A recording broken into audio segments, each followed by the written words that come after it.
The city of Lubbock was about to start updating their land use plan for the first time in, 32 years. The last one they did was in 1986. And so they're putting together this plan called the Lubbock 2040 plan. I was kind of shocked to find that all of the industrial zoning is in the east and the north side. And we thought, my God, what's going on here?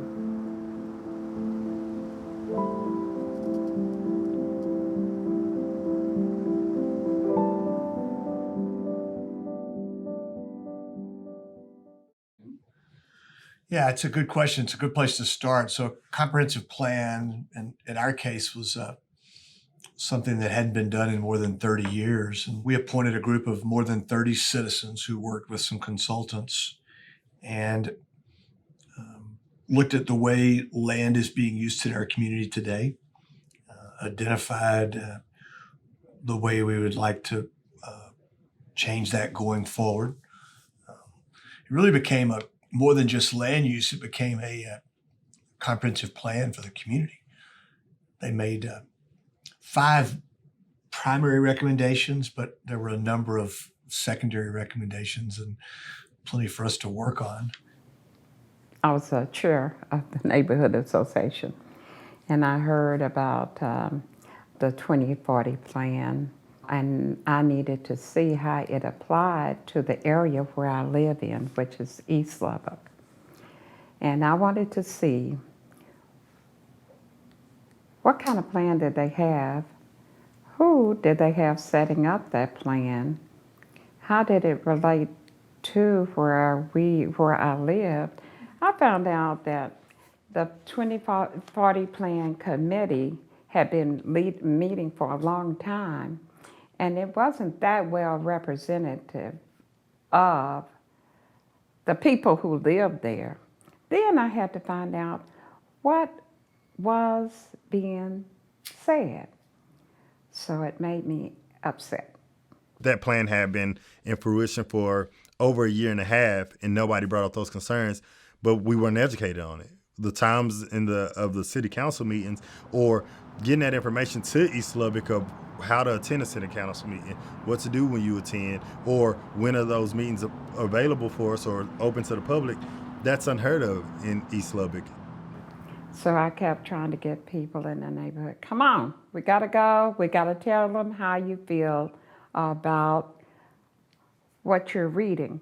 And we can no longer be left out. Stop leaving us out. When my daddy worked real hard, and my mom, and the neighborhood, and they thought they were doing some good. And there were rules and ordinances we didn't even know about that stopped the progress from where I was living. But with this 2040 plan, I had people come to the meetings at the city hall, and as a result, I got appointed to the oversight committee. We've put in place a process where we've got a group of citizens, some that were part of putting the plan together, some that were not, that serve as an oversight group. So they can give us an unwashed opinion as to how we're doing, with the implementation. So being a part of the 2040 Comprehensive Oversight Committee was something that was great coming out of it, because now I know we have that voice that's going to stand up and say, hey, I don't think this is right. There's a process that needs to be met, and we hired on planners that's to work on certain areas, certain things, and I believe we have a little timeline, but with that, we need to make sure, and we're there to make sure that he comes in and does what it needs to be done and do right by the community as the 2040 plan has stated. When it comes to the neighborhood planning aspect of it, I think that the hope is going to be that neighborhoods become vibrant, that they are being taken care of, that there's good advocacy for these neighborhoods, that neighborhood associations are going to be more involved, that there's going to be a bigger interest in working with the neighborhoods that are a part of the Of course, in North and East Lubbock being a focus of this 2040 plan, not only is the whole city going to be impacted by the plan, but there's a specific emphasis on North and East Lubbock.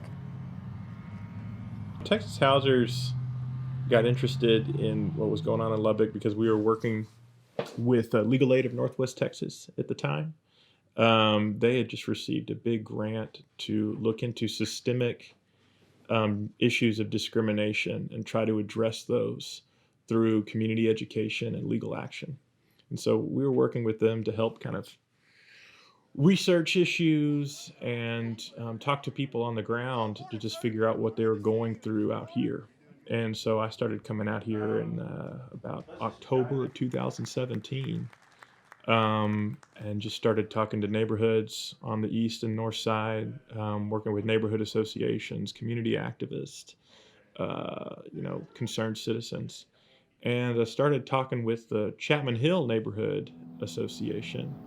And at that time, there was just a lot of concern about a nearby cotton oil mill, Pico, which is off of Avenue A. And they had just had a particularly bad cotton season. I mean, it was good for them because they were producing a lot of cotton, but for the neighborhood that's just right across the street from the plant, the cotton oil mill was letting off all of this just kind of gas and smoke. Cotton seeds were going everywhere. There are these huge, when after the ginning season, there are these huge tall piles of cotton seeds that go up about 15 stories.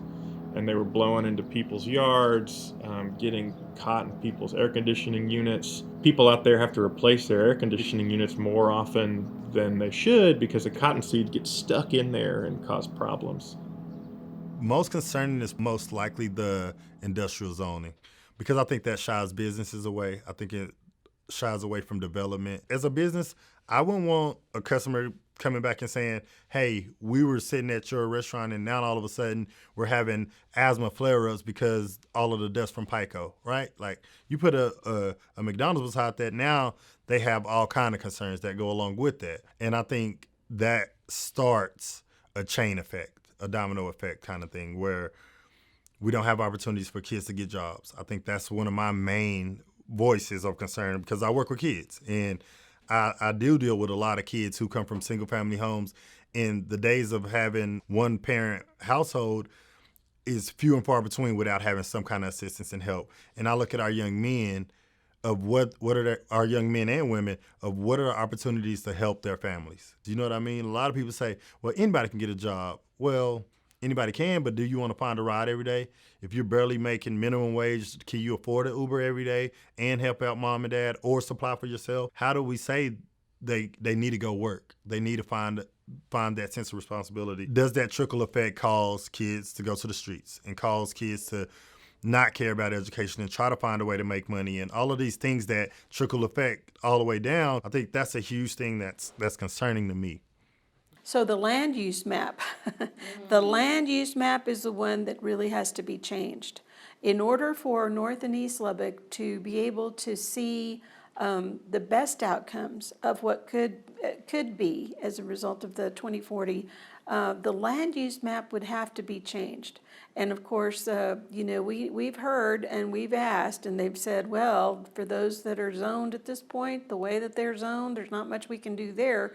Any future zoning, yes, we can make a difference there for any future zoning that wants to do any kind of heavy industrial or any heavy commercial around a neighborhood. That can definitely be impacted, but for those that are already existing, there's not much that can be done there. Thus, the amortization has to come in, and so that's where we're seeing that there could be some potential changes.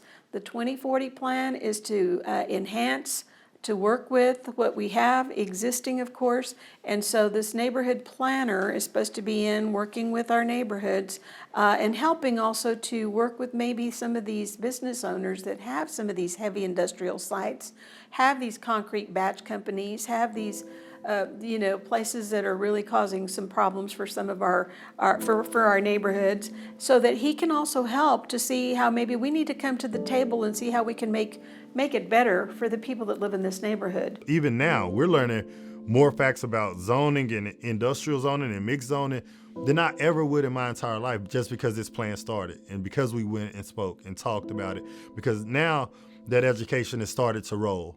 The plan, from our perspective, was mostly just about how are we going to develop the southwest side? How are we going to grow, or how is the city going to grow? And they weren't focusing on how they're going to revitalize the east and the north side.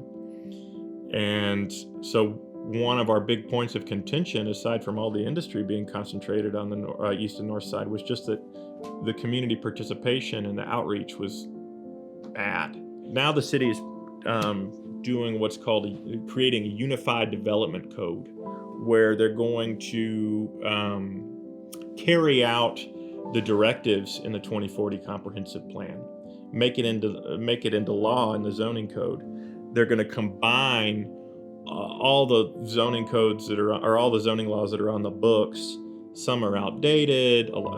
Frankly, a lot of them are outdated. Some are vague and don't make much sense. And so the goal of the UDC is to try to combine all these old laws, put it into something that a normal person can understand, and also carry out the directives of the comprehensive plan. Nobody wants to think about a kid, whether they black, white, Hispanic, whatever, having to deal with asthma issues as a young kid, right? Or because of where their parents chose to stay at, or have to chose, or were put to stay at.